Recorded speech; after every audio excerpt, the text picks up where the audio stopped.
Noida classes Prayagraj. हम आपके समक्ष टीजीटी पीजीटी में कॉमर्स यानी कि अर्थात वाणिज्य विषय पे चर्चा करेंगे। आइए हम वाणिज्य शुरू करते हैं। वाणिज्य विषय में क्या देखा जाएगा?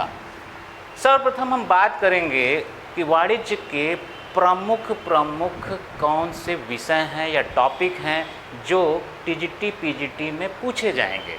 तो आइए उस पर चर्चा करते हैं। सबसे पहले जो हम ले रहे हैं वो उसमें जो आता है वो आता है अकाउंट प्लस स्टैट्स। अकाउंट यानी लेखा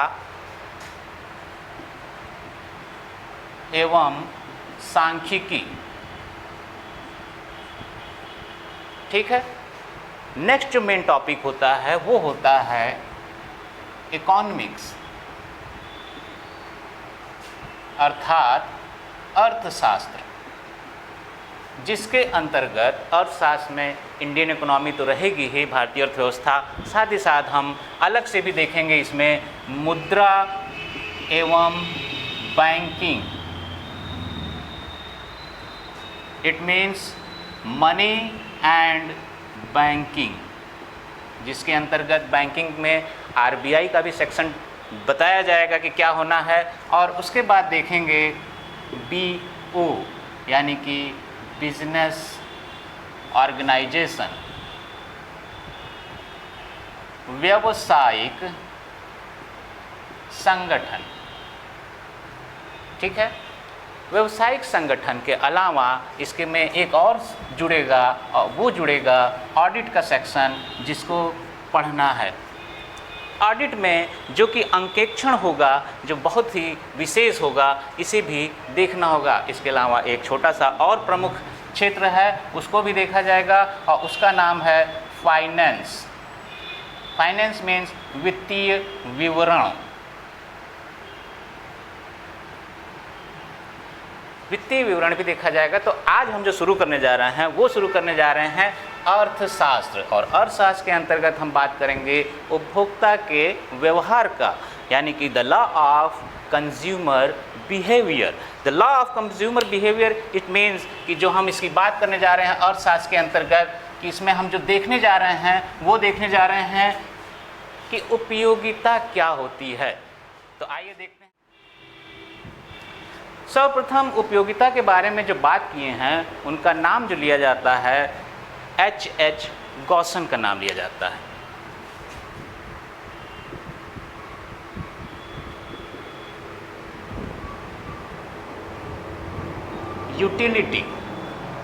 यूटिलिटी पढ़ाते वक्त हम बता दें आपको कि सर्वप्रथम जो इसको इंट्रोड्यूस किया था उनका नाम था एच गॉसन। एच गॉसन 1854 के आसपास इन्होंने पहली बार उपयोगिता शब्द का इस्तेमाल किया और इसके बारे में बताया। परंतु हम देखते हैं कि जब क्वेश्चन आता है तो ख़ास तौर पे आता है, इसमें नाम प्रमुख रूप से जो जिसका लिया जाता है वो लिया जाता है अल्फ्रेड मार्शल का। तो सेकंड जो फर्स्ट ये हो गए और सेकंड नाम जो लिया जाता है अल्फ्रेड मार्शल का लिया जाता है।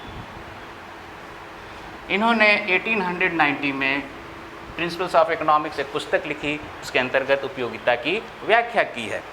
इनकी व्याख्या में क्या था, इन्होंने जो अपना विश्लेषण दिया है, जो एनालिसिस किया है, उस एनालिसिस का नाम दिया है कार्डिनल यूटिलिटी अप्रोच।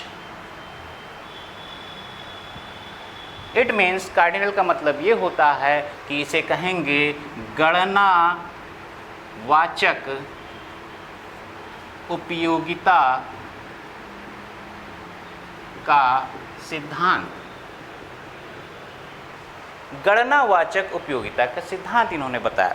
अब आइए उपयोगिता। मार्शल क्या कहते हैं? मार्शल कहते हैं कि उपयोगिता जो है किस प्रकार से नापी जाती है। तो इन्होंने बताया, जो इन्होंने मेन जो प्रमुख रूप से जो हिस्सा रखा उपयोगिता का वो ये रखा कि उपयोगिता जो है एक इकाई होती है जिसका हम उपभोग कर रहे होते हैं, अगर उसके स्टॉक में हम वृद्धि करने लगें तो वो एक प्रति इकाई वृद्धि के साथ उसमें जो उपयोगिता मिलने वाली उपयोगी चीज़ है, यानी यूटिल्स जो इंग्लिश में कहते हैं, हिंदी में जो उपयोगिता मिलती है, वो क्या होती है, ह्रासमान होती जाती है। यानी कि जो पहले लिए थे और जो बाद में ले रहे हैं उसमें क्या हो रहा है, ह्रासमान होता जा रहा है, अर्थात उसमें कमी आ रही है उसकी उपयोगिता में। आइए इसकी चर्चा को आगे बढ़ाते हुए हम चलते हैं और इसकी कुछ बातें बताते हैं। सबसे पहले हम बात करते हैं कि उपयोगिता को कैसे मापा जाए। सबसे बड़ा प्रश्न जो है वो है उपयोगिता को कैसे मापा जाए। तो उपयोगिता को मापने के लिए कोई सिस्टम नहीं था। तो क्या नहीं था, तो कैसे मापा जाए, तो मार्शल आते हैं और मार्शल कहते हैं कि उपयोगिता को हम माप सकते हैं। मार्शल कहते हैं उपयोगिता को माप सकते हैं, जबकि उपयोगिता एक ऐसा वर्ड है जो सापेक्षिक होता है। इस मीन्स कि ये है कि किसी के सापेक्ष ही हम उपयोगिता को माप सकते हैं, अन्यथा नहीं नापा जा सकता। दूसरी बात, ये कैसा एक सिस्टम होता है, ये एक प्रकार के ऐसी प्रणाली है उपयोगिता जिसके बारे में ये कहा जाता है कि ये पूरी तरीके से मनोवैज्ञानिक है।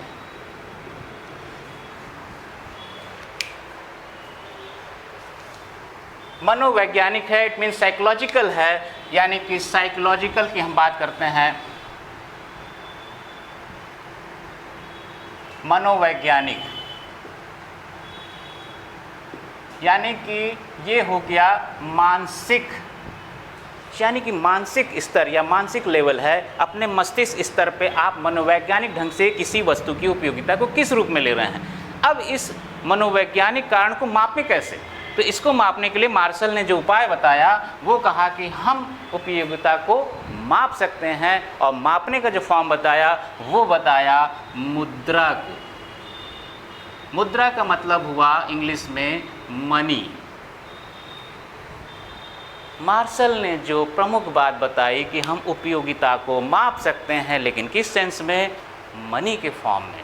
अब आइए उपयोगिता के विश्लेषण में जो सबसे प्रमुख बात मार्शल कहते हैं वो कुछ मान्यताएं देते हैं। क्या मान्यताएं देते हैं, आइए देखते हैं। सर्वप्रथम वो जो बात करते हैं मान्यताओं में, ये कहते हैं कि जो उपयोगिता होगी वो सबसे प्रमुख मान्यता जिसकी बात करेंगे हम, पहला, अन्य बातों के सामान्य रहने पर।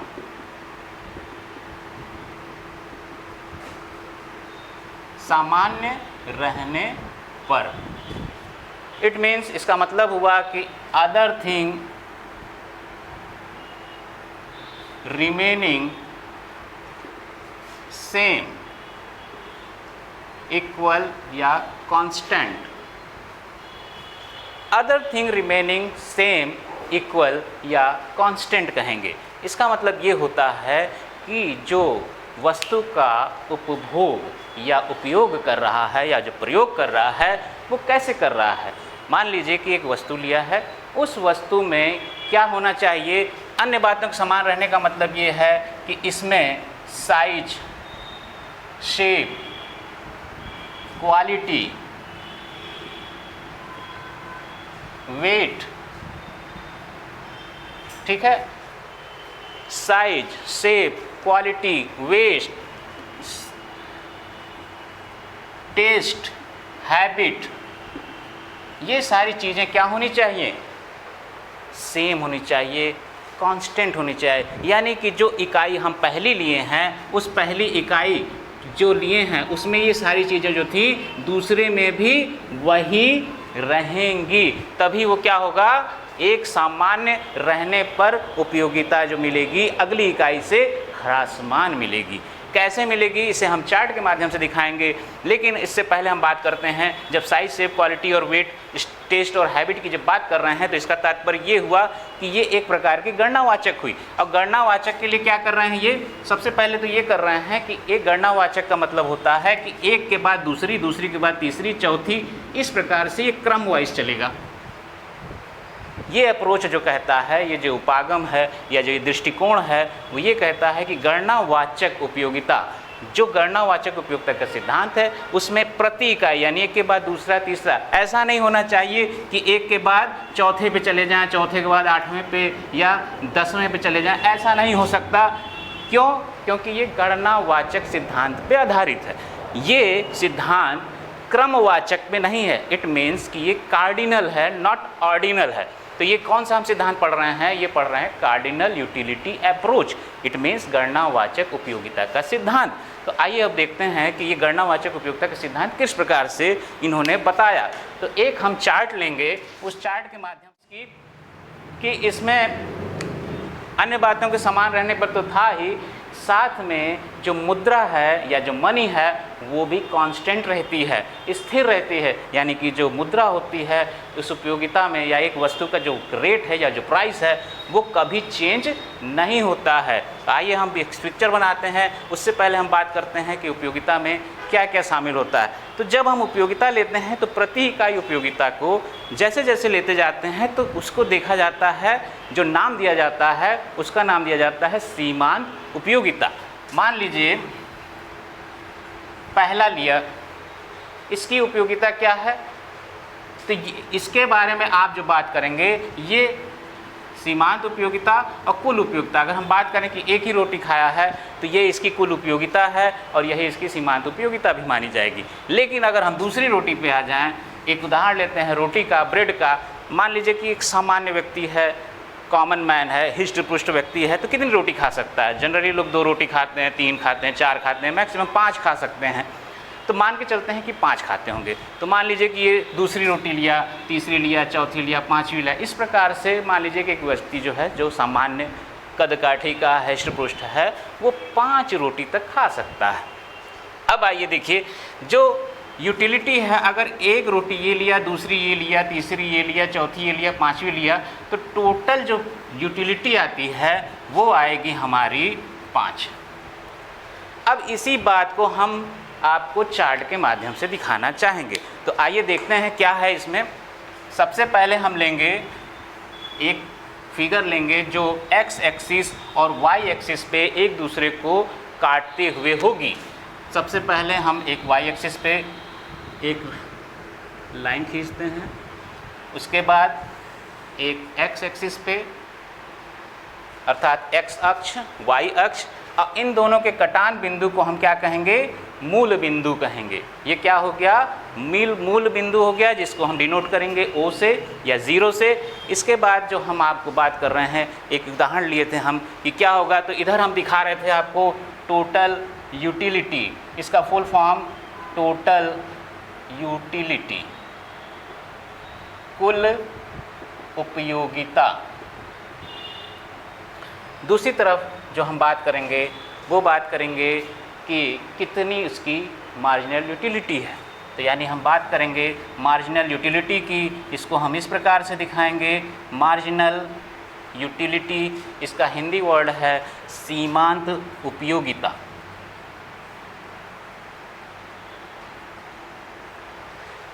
सीमांत उपयोगिता। अब आइए हम मान लेते हैं कि 5 रोटी हमने ली है, 1 2 3 4 और 5।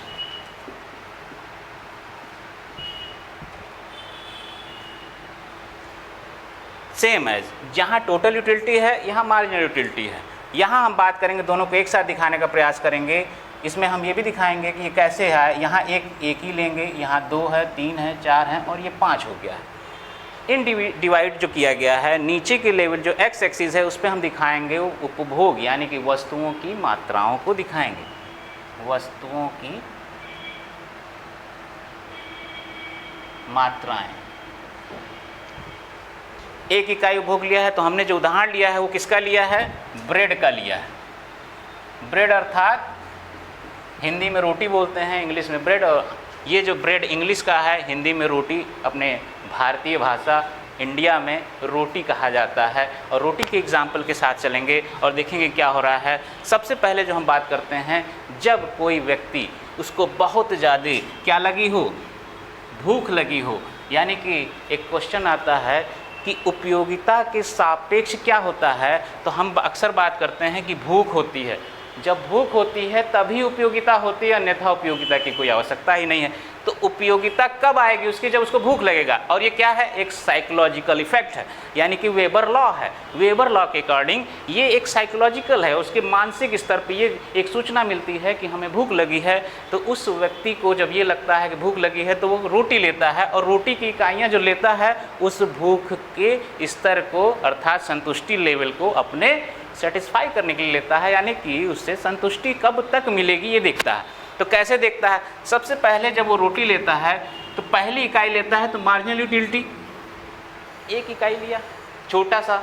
तो जब मार्जिनल यूटिलिटी एक इकाई लेता है तो उसकी इच्छा होती है 5 रोटी की। मान लीजिए 5 रोटी की भूख है और पहली रोटी लिया तो उसका ग्राफ क्या जाएगा? ऊपर जाएगा। पहली रोटी से मिलने वाली उपयोगिता उसको कैसी मिली? ह्रासमान मिली या बढ़ती हुई मिली? तो आप ये कहेंगे कि पहली रोटी जितनी भूख थी उसमें इसकी इच्छा बढ़ते हुए मिल रही है। जब ये बढ़ते हुए क्यों मिल रही? पहले वाले खाते उसको लगा कि अब और खाना चाहिए, यानी कि तीव्रता इंटेंसिटी उसकी और ज़्यादा बढ़ जाती है, और दूसरी की तरफ जाता है तो और लेता है, यानी कि ये उठता हुआ होता है। लेकिन जैसे ही दूसरा लेता है अब उसके जो भूखा व्यक्ति है उसके पेट में अब अन्न पहुंच गया है, तो अब वो क्या फील करेगा कि हमारे पेट में कुछ चीज़ें आ गई हैं, अब उसकी फीडिंग पूरी होने लगी है। तो कुछ पूरी होने लगती है। ऐसे में वो तीसरे लेता है। तो तीसरी जब लेता है तो यहाँ से जो पहले दूसरे नंबर की जो रोटी लिया था उसने, इस रोटी की उपयोगिता की अपेक्षा इस रोटी की उपयोगिता में उसको वो संतुष्टि नहीं मिलता है जो दूसरी रोटी से मिला है। ऐसे में क्या होता है कि उसका पेट भर रहा होता है, तो यहाँ से क्या होता है, ये डाउन जाने लगता है, यानी डाउनवर्ड स्लोपिंग होने लगती है। ऐसे में क्या होता है, उसकी भूख में ह्रास आने लगता है, यानी ह्रासमान प्रवृत्ति दिखाई देती है। और तीसरी रोटी जैसे ही लेता है उसके अंदर पहले वाले की अपेक्षा गिरावट दिखती है। फिर उसके बाद जब चौथी लेता है तो उसमें और गिरावट दिखती है, और इसके बाद जब पाँचवीं लेता है तो बिल्कुल से उसके बराबर आ जाता है। इट मीन्स कि मार्जिनल यूटिलिटी इस पॉइंट से 2 नंबर से ह्रासमान दिखा रहा है। इस ह्रासमान मार्जिनल यूटिलिटी जो आप देख रहे हैं उसकी जो भूख है वो कहाँ पे कंप्लीट हो रही है? उसकी भूख कंप्लीट हो रही है जहाँ पे 5 यानी कि 5वीं रोटी कंज्यूम करता है या उपभोग करता है। जैसे ही 5वीं रोटी उपभोग किया वहाँ पे उसकी सीमांत उपयोगिता क्या मिली उसको? तो आप देखेंगे कि यहाँ पे जो सीमांत उपयोगिता मिलेगी वो 0 मिलेगी। क्यों मिलेगी? अब आइए टोटल यूटिलिटी पे।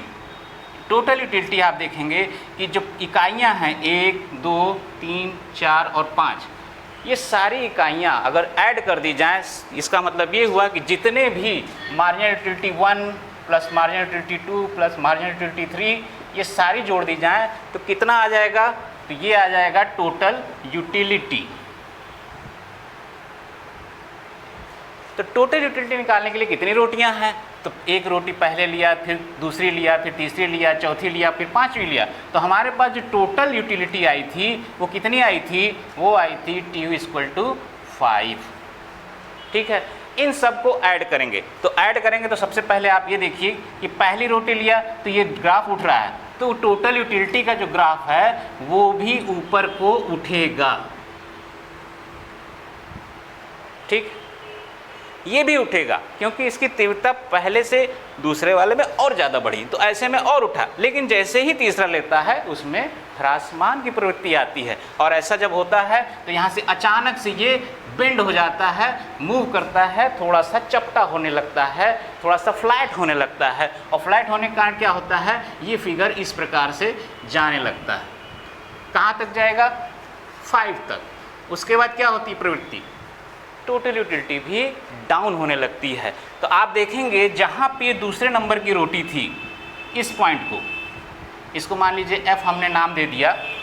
इस पॉइंट को जो नाम दिया जाता है जहाँ पे चेंज की प्रवृत्ति आई है, उस परिवर्तन का एक शब्द दिया जाता है। अक्सर क्वेश्चन पूछता है कि जहाँ पे MU मैक्सिमम होता है, आप देखेंगे TGT PT में अक्सर क्वेश्चन आता है कि जहाँ पे MU मैक्सिमम होता है यानी अधिकतम होता है, वहाँ पे टोटल यूटिलिटी के ग्राफ को क्या कहते हैं? जो वहाँ चेंज आया है, इस पॉइंट के नाम क्या है? इस पॉइंट का नाम जो दिया जाता है, इसका नाम आप लोग नोट कर लीजिए, इन्फ्लेक्शन पॉइंट।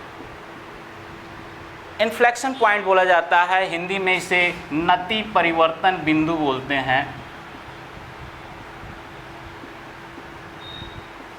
क्या बोलते हैं? नति परिवर्तन बिंदु, इन्फ्लेक्शन पॉइंट, जहाँ पे क्या हुआ है, अचानक से ह्रासमान की प्रवृत्ति आने लगी है और अगली इकाइयों से जो मिलने वाला उसको उपयोगिता है वो घटते हुए दर से मिल रही है।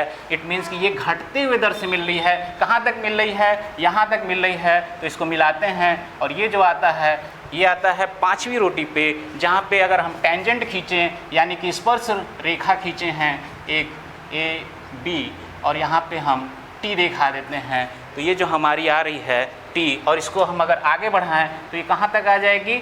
जहाँ पे मार्जिनल यूटिलिटी हमारी क्या थी? 0 थी। अब एक क्वेश्चन यहाँ देखिए, सबसे बड़ी बात कि जहाँ पे ये मैक्सिमम है, तो क्या मैक्सिमम है? क्या मैक्सिमम है? तो यहाँ मैक्सिमम है आपका टी यू,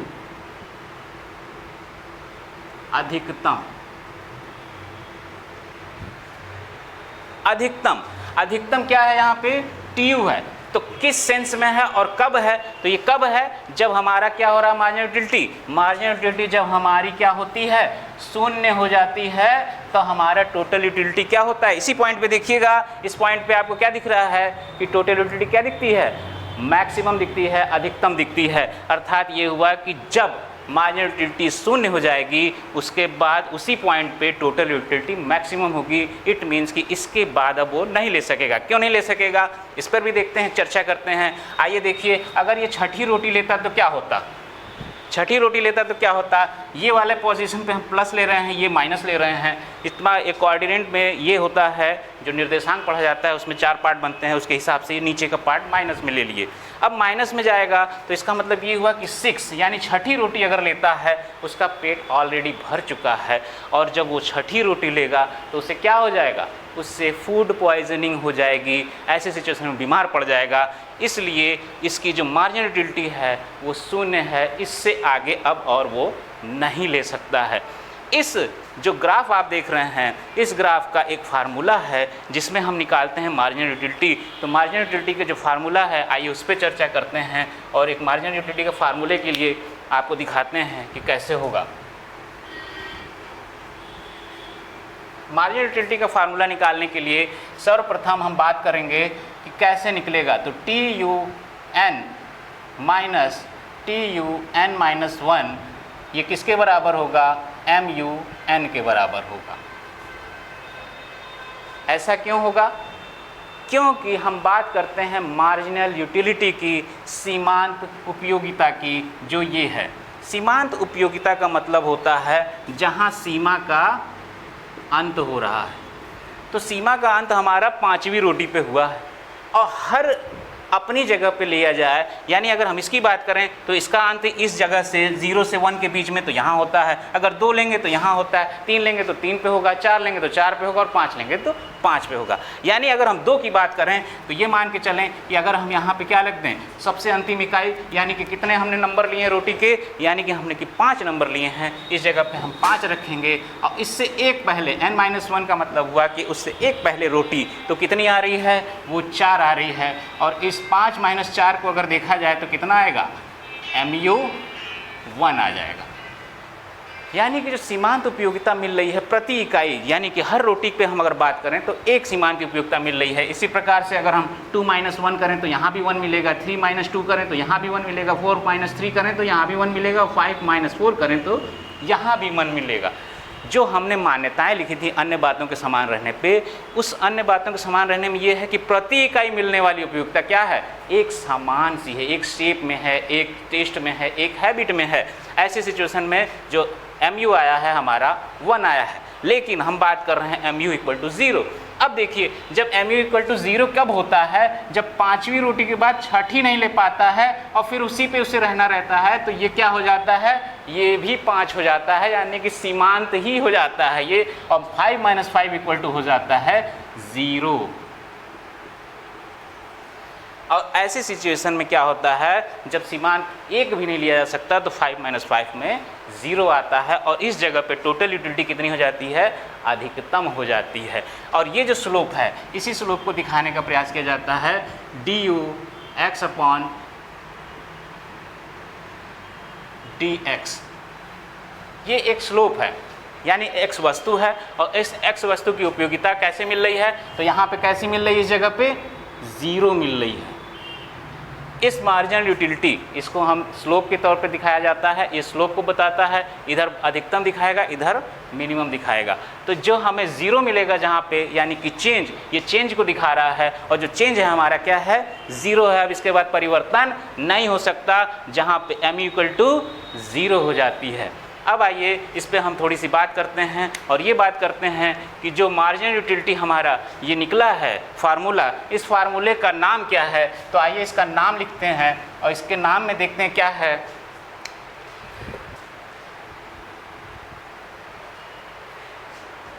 इसका नाम जो दिया गया है, उपयोगिता का प्रथम नियम कहा गया है, या इसे कहते हैं फर्स्ट लॉ।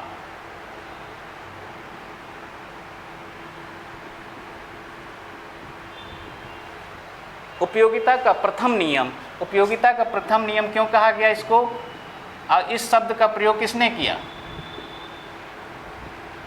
इस शब्द का प्रयोग सर्वप्रथम किसने किया है। इस शब्द का सर्वप्रथम प्रयोग जो किया वो थे कौन, मार्शल नहीं थे, बल्कि इसको करने वाले नाम था उनका H.H. Gaussian.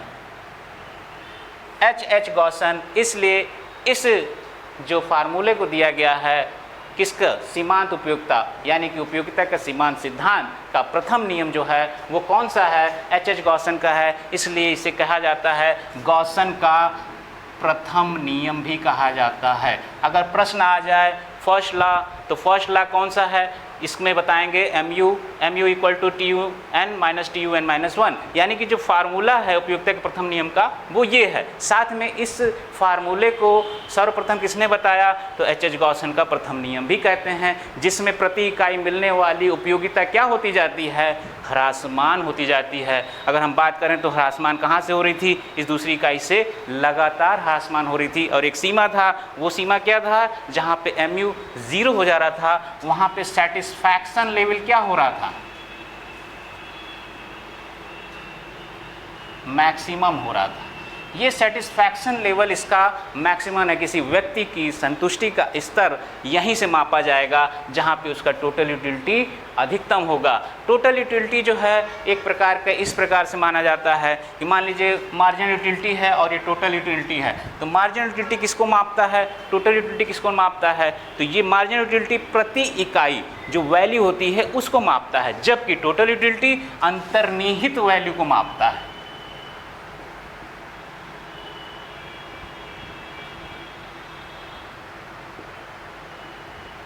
Value in use, अंतर्निहित मूल्य यानी प्रयोग की हुई वस्तु, जो प्रयोग है इसका, यानी कि जो वस्तु रोटी हम जो ले रहे हैं उसका प्रयोग क्या है हमारे जीवन में, वो बताता है TU, और ये बताता है कि उसकी एक्सचेंज वैल्यू क्या है, यानी कि विनिमय क्या है। यानी कि अगर हम MU की बात करें तो ये विनिमय को बताता है कि विनिमय हम किस प्रकार से कर रहे हैं,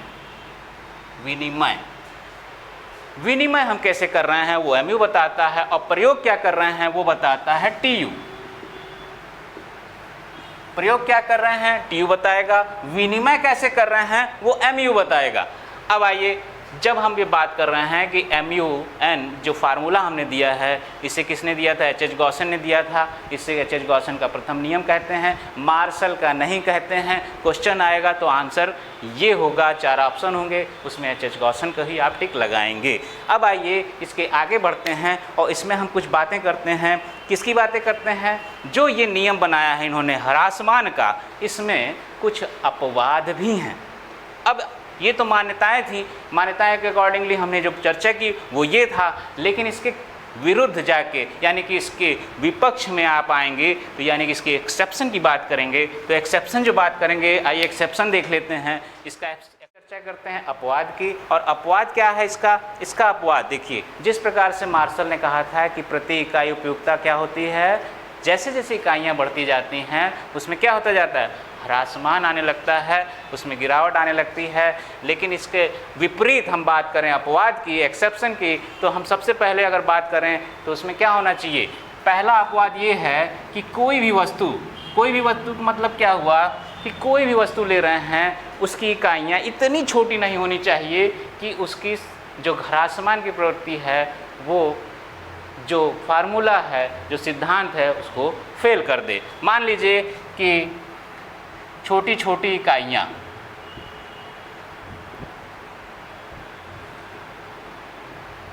जो वस्तु है छोटी छोटी इकाइयों में नहीं होना चाहिए। एक व्यक्ति है, उसे प्यास लगी है और उसे प्यास लगी है कितने, 1 गिलास पानी की अगर प्यास लगी है और हम उसके प्यास को दूर करना चाहें तो हम सबसे पहले उसको क्या करेंगे, चम्मच से, 1 चम्मच से हम 1 चम्मच करके उसका पानी पिलाएं तो क्या उसकी जो उपयोगिता है प्रति चम्मच घटते हुए जाएगी या बढ़ेगी। तो आप देखेंगे कि 1 चम्मच पीने से पानी, उसकी जो तीव्रता है, जो इच्छा है, जो उपयोगिता है, घटने के बजाय, ह्रासमान होने के बजाय क्या होगी, बढ़ने लगेगी और उसकी प्यास नहीं बुझेगी।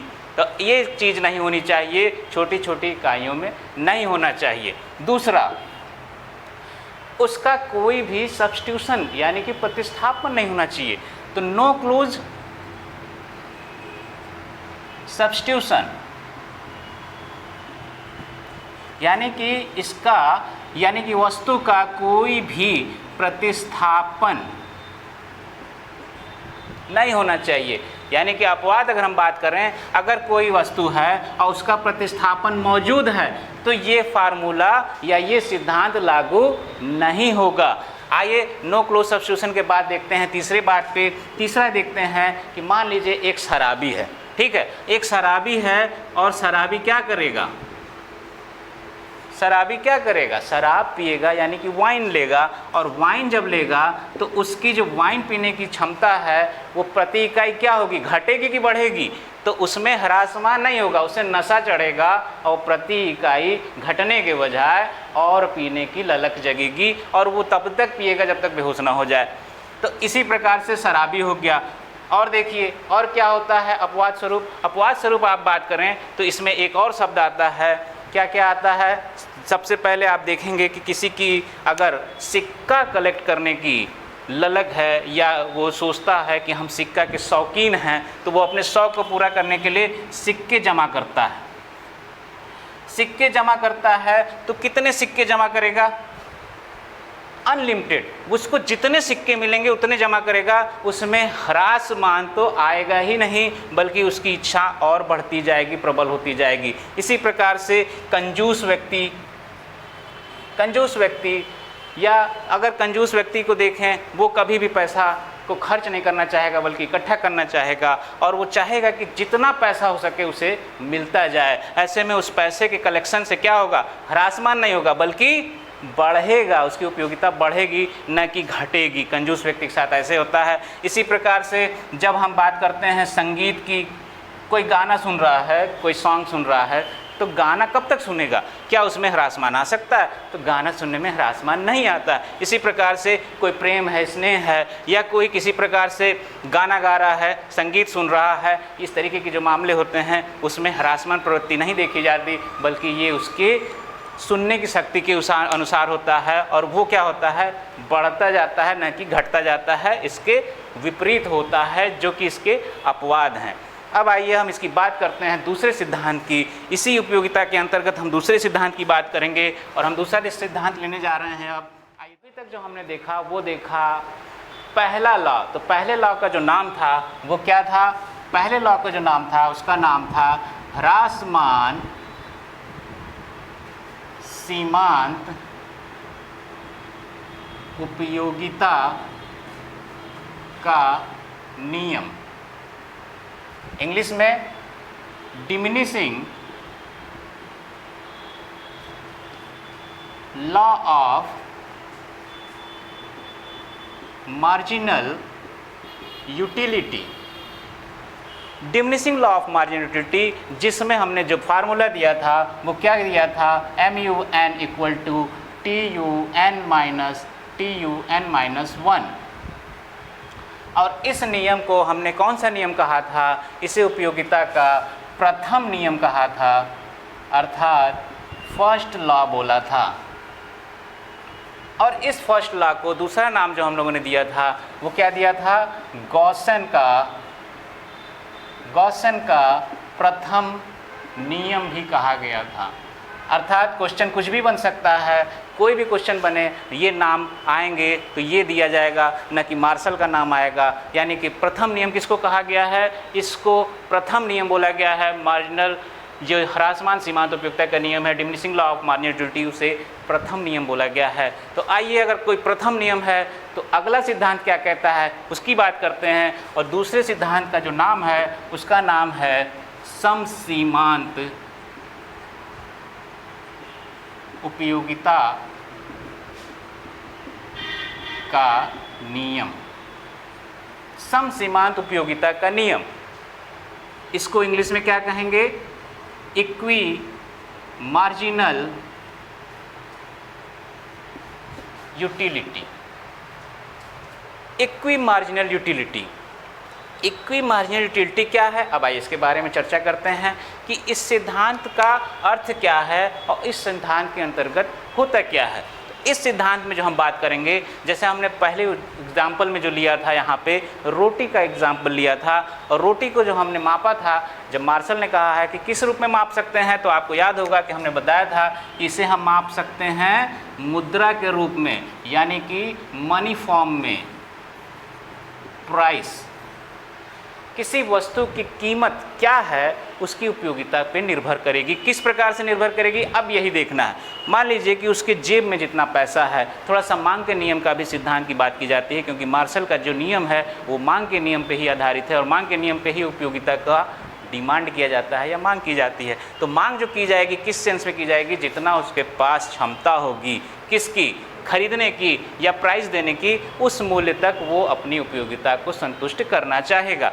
तो मान लीजिए कि अगर कोई वस्तु ले रहा है, जो ब्रेड लिया था उस ब्रेड को हम मान लेते हैं B से दिखा देते हैं। अगर किसी की ब्रेड ले रहा है तो इसकी यूटिलिटी क्या होगी, यानी कि इसकी मार्जिनल यूटिलिटी की बात करें MUB, तो MUB कब तक लेगा? जब तक लेगा जब तक कि उसकी कीमत वो दे सकेगा, अर्थात MUB/PB।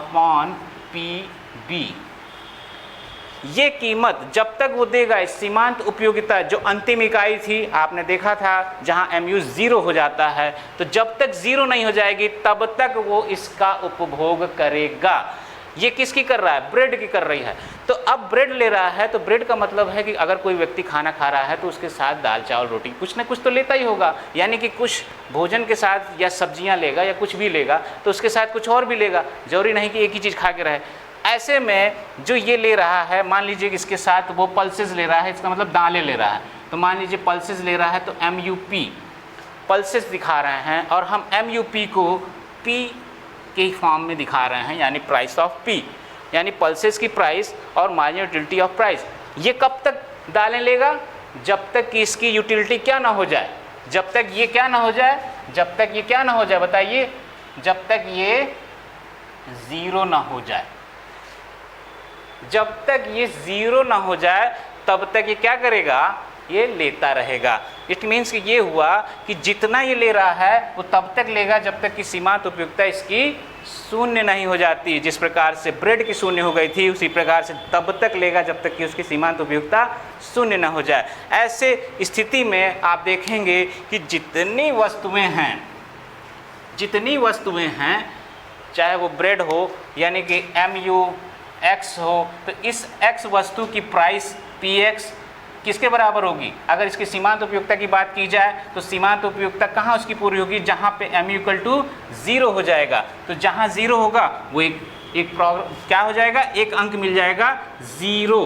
इस 0 पर ध्यान दीजिए, ये 0 कहाँ हो रही है? जहाँ पे उसका संतुष्टि का स्तर पूर्ण हो रहा है। नेक्स्ट आएगा MUY। अब कोई वस्तु लिया Y, और Y पे जितनी कीमत दे रहा है, यानी उसकी सीमांत वस्तु की कीमत जो है, जब तक देगा, कब तक देगा? जब तक कि उसकी MU क्या हो जाए? 0 हो जाए। यानी कि यहाँ भी ध्यान दीजिए कि जब तक 0 हो जाएगी तब तक वो उसकी कीमत दे रहा है। इसी प्रकार से MUZ लेते हैं और उसकी भी हम कीमत दे रहे हैं PZ के बराबर। कब तक देंगे? जब तक कि उसकी MU क्या ना हो जाए, 0 ना हो जाए। अब आप इसमें देखें तो यहाँ भी 0 है, यहाँ भी 0 है, यहाँ भी 0 है, यानी कि मिलने वाली सीमांत उपयोगिता हर वस्तु में कब तक ये कर रहा है कंज्यूम? जब तक कि उसकी उपयोगिता शून्य नहीं हो जाती, यानी कि कुल उपयोगिता अधिकतम नहीं हो जाती। आपको पहले चार्ट में दिखा चुके हैं। तो जहाँ पे कुल उपयोगिता अधिकतम हो, मार्जिनल यूटिलिटी 0 हो। अब इन तीनों वस्तुओं को देखें तो सबकी जो मार्जिनल यूटिलिटी है वो क्या निकल के आई है? सब बराबर आई है। इसका मतलब क्या हुआ कि MUM जो है सबका बराबर है। इसी सिद्धांत को क्या कहा गया? सम सीमांत उपयोगिता का नियम, कि हर वस्तु से मिलने वाली सीमांत उपयोगिता एक दूसरे से बराबर है। इस नियम को कौन सा नियम कहते हैं? इसको कहते हैं उपयोगिता का द्वितीय नियम। कौन सा नियम? उपयोगिता का द्वितीय नियम। इसे आइए लिख देते हैं इस पे, उपयोगिता का